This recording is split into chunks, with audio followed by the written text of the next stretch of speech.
আসসালামু আলাইকুম। Abdul Majid agro farm পক্ষ থেকে সবাইকে স্বাগতম। আশা করি সবাই ভালো আছেন।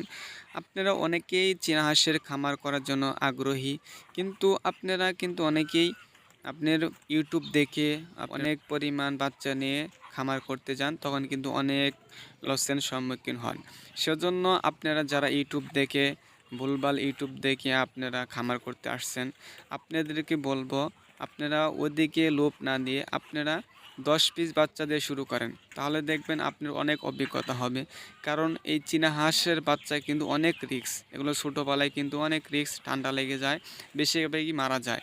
সেজন্য আপনারা উল্টাপাল্টা ভিডিও দেখে কেউ একবারে 100 পিস 500 পিস 1000 পিস বাচ্চা নিয়ে খামার করবেন না, তাহলে কিন্তু ধরা খাবেন।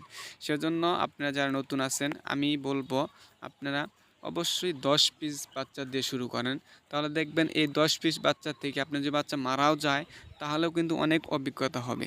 কারণ এই বাচ্চাগুলো কেমনে মারা গেল, কী জন্য মারা গেল, এটা কিন্তু একটা আইডিয়া আসবে। ঠিক আছে, সেজন্য আপনি মেডিসিনগুলো ব্যবহার করতে পারেন, কী মেডিসিন দিলে সুস্থ হলো, কী মেডিসিন দিলে সুস্থ হলো না, এটা কিন্তু অনেক আইডিয়া আসবে। সেজন্য আপনারা কি উল্টাপাল্টা ভিডিও দেখে এই লাইনে আসবেন না, আপনারা অল্প দিয়ে শুরু করবেন। আর বাচ্চাগুলো অবশ্যই খামার থেকে নিয়ে আনবেন।